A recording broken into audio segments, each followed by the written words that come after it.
우리 하나님 말씀을 함께 보도록 하겠습니다. 신약성경 데살로니가 전서 2장 13절입니다.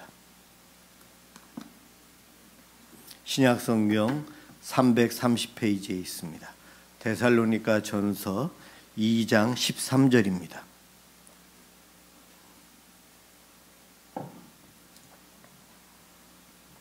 오늘도 저와 함께 합독을 한번 읽고 제가 한 번 더 읽도록 하겠습니다. 우리 한 목소리로 합독합니다. 시작. 이러므로 우리가 하나님께 끊임없이 감사함은 너희가 우리에게 들은 바 하나님의 말씀을 받을 때에 사람의 말로 받지 아니하고 하나님의 말씀으로 받음이니 진실로 그러하도다. 이 말씀이 또한 너희 믿는 자 가운데에서 역사하느니라. 아멘. 제가 읽겠습니다. 이러므로 너희가 하나님께 끊임없이 감사함은 너희가 우리에게 들은 바 하나님의 말씀을 받을 때에 사람의 말로 받지 아니하고 하나님의 말씀으로 받음이니 진실로 그러하도다. 이 말씀이 또한 너희 믿는 자 가운데에서 역사하느니라. 하나님의 말씀이 우리 삶 가운데 역사하려면 이라는 제목으로 이 시간 함께 은혜를 받고자 합니다. 우리 하나님의 말씀이 내 삶 가운데 역사하려면 하나님의 말씀, 하나님의 말씀, 설교를 들으면서도 성경을 읽으면서도 누군가의 간증을 들으면서도 이것이 하나님의 말씀이다 라는 나의 믿음이 참 중요하다는 겁니다. 지금부터 한 10년 전에 저 쿠바 밑에 더 작은 섬 아이티라는 나라에 지진이 일어났어요. 7.0의 강진이 일어나서 수십만 명의 사상자가 있었고 수백만 명이 집을 잃고 어려움을 당합니다. 그래서 각 나라마다 구호품들을 보내고 하는데 문제는 그 섬나라의 도로가 다 망가지고 공항도 다 망가졌다는 거죠. 물건은 준비했는데 구호품은 준비했는데 전달할 길이 없었어요. 그래서 군 부대, 군 수송기, 전쟁 때에 공중에서 보급품을, 무기를 전달하는 방법으로 이제 구호품을 그 아이티라는 나라에 전달하게 됩니다. 비행기를 저공 비행을 하면서 물품을 낙하산에다가 매달아서 떨어뜨려요.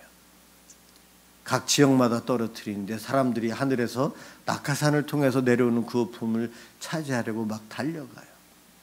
뜯어보면 물과 음식과 옷, 약품들이 그 안에 들어있어요. 그것을 먼저 취해서 가진 사람들은 좀 더 많이 누리지만 그것을 못 본 사람들은 그 구호품을 누리지를 못합니다. 재난지역에서 먹고 살 길이 없는 그러한 상황에서 하늘에서 떨어지는 구호품, 그것이 있느냐 없느냐는 당시의 삶의 질이 완전히 달라집니다. 그것처럼 하나님의 말씀도 그래요. 온 인류에게 하나님께서 공평하게 말씀을 주셨어요. 우리로 보면 하늘에서 떨어진 하나님의 말씀이에요. 그런데 그 말씀을 갖기 위해서 노력하는 사람이 있는가 하면 모르고 지나가는 사람들이 있어요. 하나님의 말씀, 하나님의 말씀을 취해서 그것을 가지고 살아가는 사람들은 영생, 생명을 누리지만 그렇지 않은 사람들은 죽음을 향하여 갑니다. 우리가 믿는 하나님은 눈에 보이지 않지만 그 하나님께서 우리들에게 당신의 말씀을 이렇게 기록해서 성경으로 주셨어요. 우리가 이 땅에 살아가는 데 있어서 이것보다 귀중한 것이 또 무엇이 있을까? 오늘 그것을 생각해 보려고 합니다. 오늘 본문 말씀에 바울이 데살로니가 교회 성도들에게 편지를 쓰는데 여러분들이 귀한 열매 맺는 삶을 살고 있기에 내가 끊임없이 하나님께 감사하고 있습니다. 내가 여러분들에게 복음을 전했는데 내가 전한 그 복음을 여러분들은 사람의 말로 듣지 않고 하나님의 말씀으로 받아들였습니다. 그래서 여러분들은 그 하나님의 말씀이 여러분들 삶 가운데 역사하여서 여러분들이 열매 맺는 삶을 살고 있어요. 그 열매를 제가 들어서 알아요. 그 열매는 데살로니가 교회의 신앙생활이 주변에 있는 모든 교회들에게 본이 된다는 겁니다. 바울이 여러 지역을 다니면서 복음을 전했지만 바울을 괴롭히는 사람들이 있었어요. 바울이 이단인 것처럼 생각해서 정통 유대인들이 끝까지 쫓아오면서 바울을 붙잡으려고 하고 죽이려고 합니다. 당시에 로마 군인, 로마 문화 때문에 바울을 또 시기하는 사람들도 있었어요. 그래서 바울이 이 데살로니가 지역에 가서 복음을 전하는데 3주 머물러 있었어요. 짧게 3주 동안 낮에는 일하고 저녁에는 아마 복음을 전했을 것 같아요. 그리고 새 안식일 동안 모인 공동체에서 복음을 전한 것, 그것이 전부였어요. 또 도망갈 수밖에 없었어요. 다른 곳으로 갈 수밖에 없었어요. 에베소라는 지역은 3년 동안 머물면서 성경을 가르치고 복음을 전했는데 이 데살로니가 지역은 짧게 3주가 끝이었어요.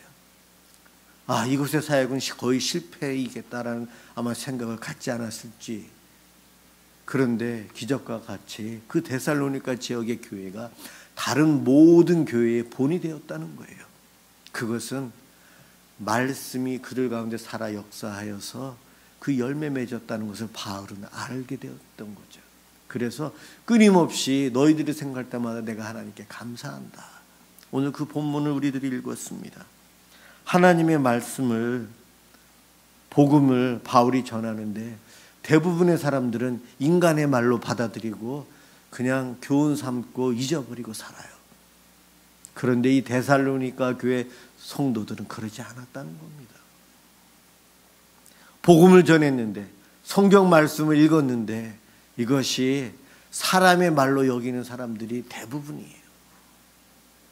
사람의 말로 받아들이는 사람은 내적인 변화나 삶의 변화를 체험하지 못합니다. 열매가 없다는 거예요. 열매가.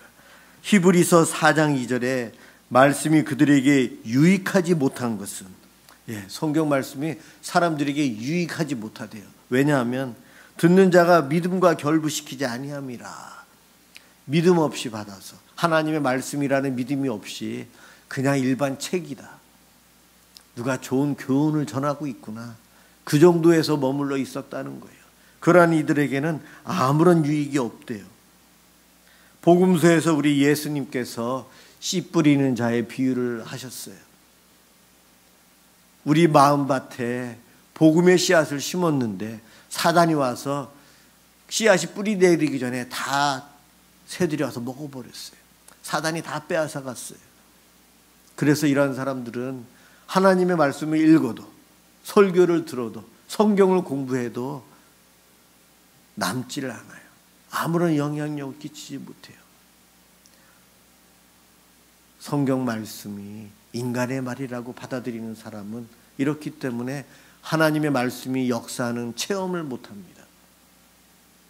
그런데 반대로 하나님의 말씀을 받아들이는 사람들에게 어떠한 일이 일어나는가? 우리 모든 사람들에게는 세상에 유혹이 있고 인생의 향락이 있고 재물로 인해서, 권력으로 인해서 신경 써야 될 것들이 많아요. 그런 것들에 영향받지 않고 하나님의 말씀만 붙들고 간다는 것, 이 세상 살면서 참 어렵습니다. 복잡한 세상에서 바삐 살아가면서 다른 것을 다 포기하고 성경 말씀만을 붙잡고 간다. 어떤 사람들은 그러한 우리들을 보고 바보라고 이야기합니다. 단순 무식하다. 그렇게 표현을 합니다. 그런데 저는 말씀만을 붙들고 사는 단순한 삶이 진정한 복받는 삶이라는 것을 말씀드리고 싶어요. 세상에서 진리라고 하는 것들은 다 변해요. 비진리이기 때문에. 그러나 하나님의 말씀은 살아계신 하나님의 말씀이라 진리이기 때문에 변하지 않아요. 오늘 집사님도 기도해 주셨는데 요셉에 대해서, 요즘 새벽 예배가 본문이 요셉에 대한 이야기예요. 17살의 형들에 의해서 애굽의 노예로 팔려가요. 17살 때 꿈을 꿔서 하나님의 말씀을 받았는데 그 뒤로 축복의 삶이 아니고 가족으로부터 생이별, 형제들로부터 배반, 애굽의 노예로 팔려가서 언제 죽을지도 모르는 위험의 삶을 살아요. 한 집에서 노예로 사는데 인정도 받았지만 억울한 누명으로 또 감옥에 가요.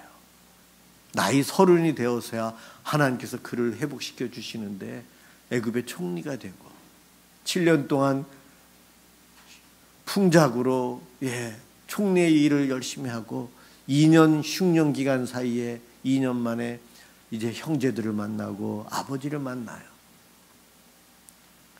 이때까지의 요셉의 삶, 축복의 삶이라고 보기에는 참 어렵습니다. 엄청난 고생과 어려움, 죽음의 위협에 놓인 요셉. 그 요셉은 그 삶 내내 꿈만을 붙잡았어요. 그 꿈이 무엇인가? 17살 때에 하나님께서 보여주신 하나님의 말씀이에요. 비전. 요셉 당시에는 이 성경책이 없었어요, 여러분. 요셉 이후로 한 500년 후에 모세가 시내산에서 십계명을 받잖아요. 그 뒤로 성경이 기록이 됩니다. 창세기도요. 그래서 요셉은 하나님의 말씀을 꿈을 통해서 들었던 것, 그리고 또 자기 아버지와 자기 할아버지 이삭, 야곱에게 구전으로 들었던 하나님의 말씀, 그것이 전부였어요. 그런데 요셉은 그 말씀을 붙들고 하나님과 동행하는 삶을 살기에 비록 노예였지만 형통의 삶을 살아갑니다. 그가 붙잡은 것은 세상의 권력이 아니고 하나님이에요. 하나님 말씀만 붙잡고 노예로 살았어요. 이것저것 구하려고 노력하지 않았어요. 그가 노력한 것 하나는 감옥에 있으면서 꿈을 해몽해 주면서 술 맡은 관원을 한번 의지했지만 의지했지만 2년 동안 그가 잊어버리고 있죠. 그럼요. 요셉은 단순하게 하나님 말씀만 붙잡고 갔어요. 그 세월이 17살에서 나이 30 될 때까지, 그리고 37, 8 되었을 때 가족을 만났을 때 형제들을 다 용서하고 하나님의 뜻입니다. 하나님이 그렇게 하셨습니다라고 믿음으로 고백하면서 온 가족을 그 흉년으로부터 구원하고 하나님의 구원의 은혜를 누리게 합니다. 요셉의 삶은 단순한 삶이었어요. 말씀만을 붙잡았어요. 다른 것을 붙잡으려고 여기저기 찾아다니고 그러지 않았어요. 사람들은 생각이 많습니다. 이것저것 해보려고 합니다. 많은 이론들이 있고 누군가 와서 이쪽에도 길이 있다, 저쪽에도 길이 있다, 이렇게 하면 좋다라는 이야기들을 많이 들어요. 그래서 우리는 이곳저곳을 기웃거리다가 시간, 인생을 낭비합니다. 인생을 살면서 꾸준히 한 길을 걸어간다. 참 어려워요. 직업도 많이 바꿔보기도 하고 방법도 많이 바꿔봐요. 그럼요. 어느 것이 옳은지를 잘 몰라서. 그런데 우리의 인생의 목표는 하늘나라, 천국이요. 우리가 삼는 기준은 하나님의 말씀이에요. 다른 것을 기준으로 하는 것이 아니고 말씀으로 이것이 하나님의 뜻이다, 아니다. 그런데 세상 사람들은 이것이 나에게 이롭다, 아니다. 나에게 돈이 된다, 아니다. 남들이 나를 어떻게 볼까? 이런 것들이 기준이 되다 보니 복잡한 삶을 살아요. 여러분, 바쁘고 복잡한 이 시대에 말씀만을 붙잡고 나아가는 단순한 영성을 유지하셨으면 좋겠어요.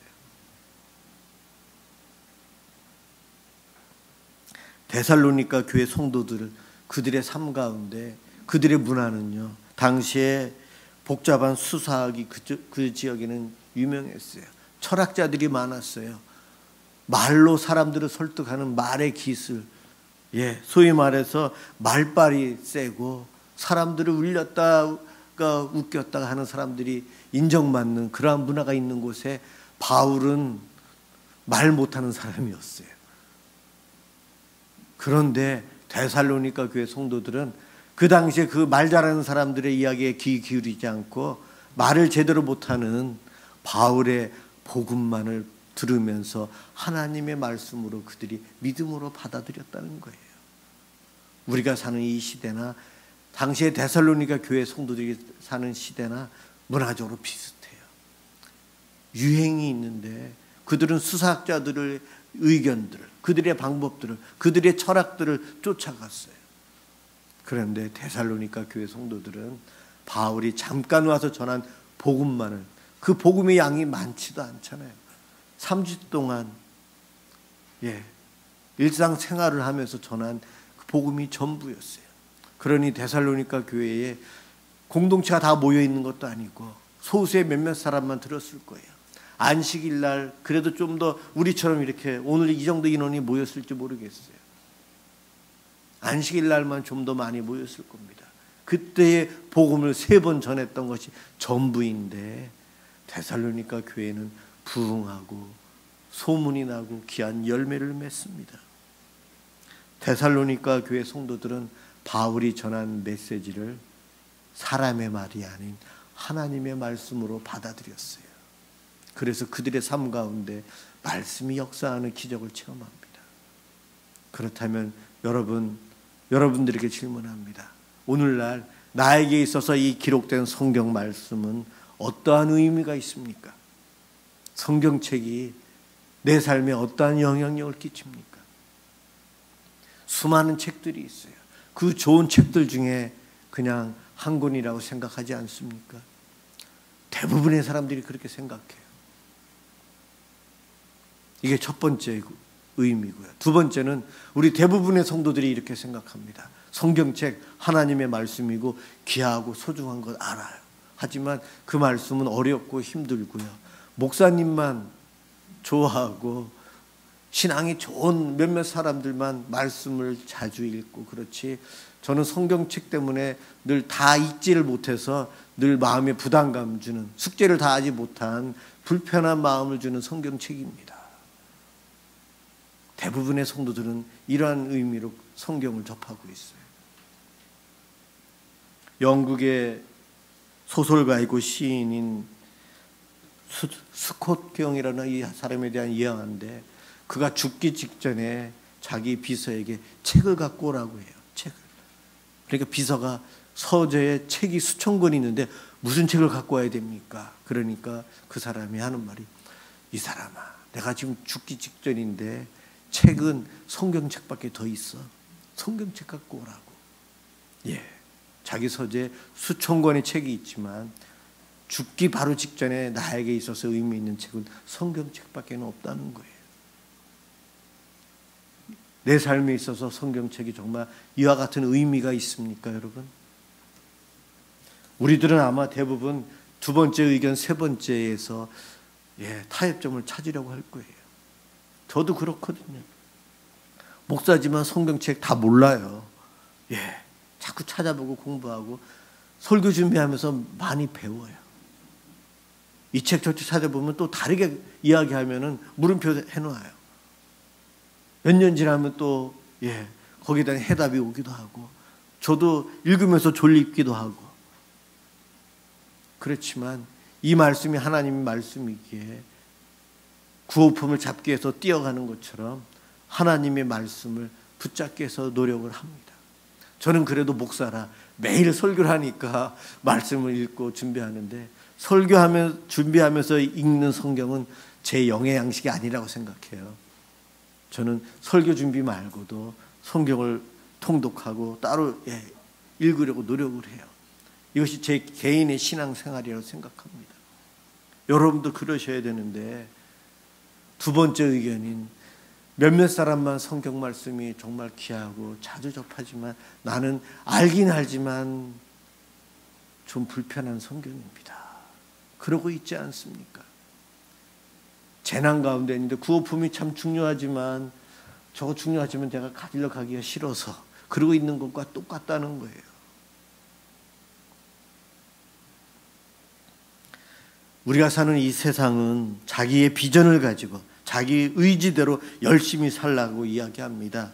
이 세상은 그래서 그렇게 살아서 성공한 사람들을 박수 쳐줍니다. 그런데 성경은 그렇게 이야기 안 합니다.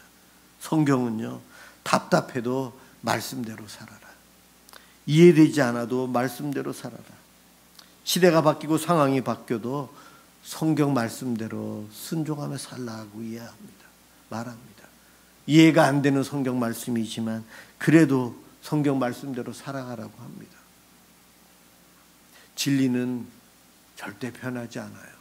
그래서 하나님의 말씀이 진리이기에 살아계신 하나님의 말씀이기에 여러분 이 말씀을 붙들고 가야 돼요.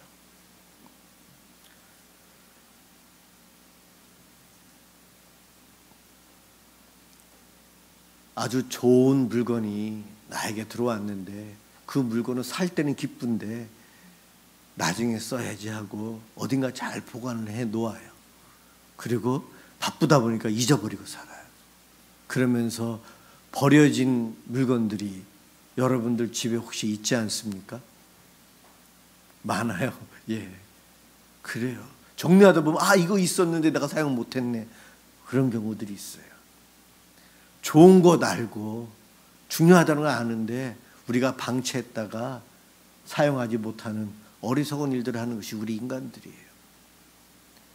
남유다의 왕 요시야 왕이 종교개혁을 했는데 종교개혁을 하는 것 중에 하나가 성전을 청소하고 수리하라고 했어요. 성전을 수리하고 청소하다 보니까 한쪽에서 먼지 속에 파묻혀 있는 성경을 발견합니다. 그런데 그것이 성경인지도 몰라요. 바보같이 어떤 사람들은.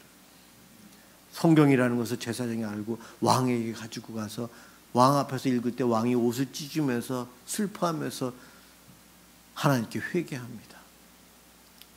하나님께 구원받은 선택받은 이스라엘 백성들이 세상의 것들을 쫓아가기 위해서 바삐 사는 것으로 인해서 하나님의 말씀을 성전 한쪽에 넣어두고 먼지 쌓이도록 하고 잊고 살았던 거예요. 이것이 바로 멸망당하는 이스라엘 백성들의 모습이에요. 하나님께서 저와 여러분들에게 기록된 하나님의 말씀을 주셨는데 이것이 나에게 어떤 의미가 있습니까? 먼지 쌓이도록 한쪽에 방치되어 있지는 않습니까? 질문해 봅니다. 진실로 하나님의 말씀이 내 삶 가운데 살아서 움직입니까? 내 마음 가운데, 내 생각 가운데, 내 신앙 가운데 하나님의 말씀이 살아서 역사하길 원하신다면 지금 이 순간 기록된 성경이, 목회자가 전하는 메시지가, 성경 공부하는 그 말씀이 하나님의 말씀임을 제가 믿습니다. 이 고백하시기 바랍니다. 그 고백이 필요하고 그 믿음이 필요해요. 저는 목사이기에 설교할 때마다 참 두렵습니다. 왜냐하면 성경 말씀을, 하나님의 말씀을 전해야 되는데 한 인간으로서 제 사상을, 제 신학 사상을, 제 관점을 여러분들에게 주입시킬까 늘 두렵습니다. 설교가 중요한데 준비하면서도 잘못 전할까 봐 두려워요. 여러분 부족한 저를 위해서 기도해 주십시오. 제가 제 사상으로 성경을 마음대로 해석해서 전할 때 여러분들에게 차라리 설교 안 하는 것이 좋을 텐데 그런 일들이 일어나면 안 되지 않습니까? 저를 위해서 기도해 주십시오. 이 말씀을 준비하면서 회개 기도가 나오더라고요. 왜냐하면 제가 이런 놈이에요. 하나님의 말씀을 듣고 은혜를 받아야 되는데 저도 다른 분들의 설교를 들어요. 그런데 제가 어떠한 분들의 설교를 들을까요? 세상의 기준대로 좀 잘 나가는 사람, 인기 있는 사람, 능력이 있어 보이는 사람의 설교를 저도 듣더라고요. 사실 설교는요, 하나님의 말씀이 선포되는 거예요. 설교하는 자가 능력이 있는 것이 아니고 하나님의 말씀이 능력이 있어요. 여러분, 말씀의 능력이 있습니다. 그런데 저는요, 사람에게 능력이 있는 것으로 생각하고 그러한 사람들의 설교를 가려 듣고 있더라고요.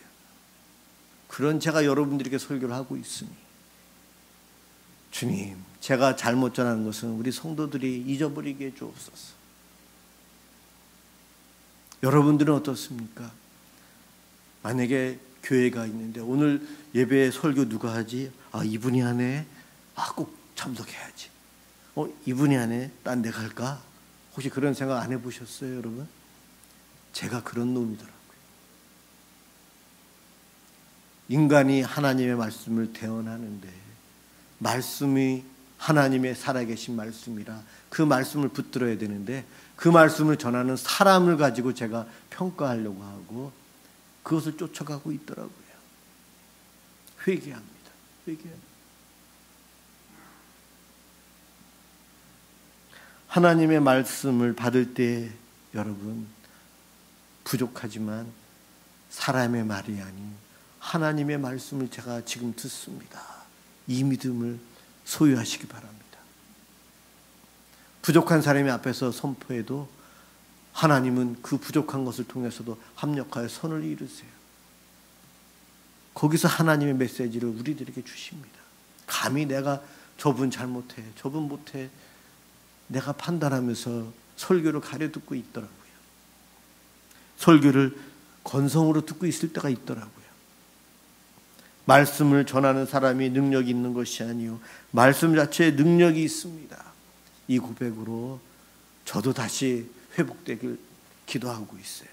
여러분도 그러시기 바랍니다. 오늘도 내일도 앞으로 우리가 성경을 날마다 자주 접할 겁니다. 설교도 많이 들을 거예요. 또 우리 수요일마다 지금 성경 통독을 하고 있는데 그 순간 어떠한 믿음이 필요한가? 내가 지금 접하는 이 말씀이 살아계신 하나님의 말씀입니다. 제가 그렇게 받겠습니다.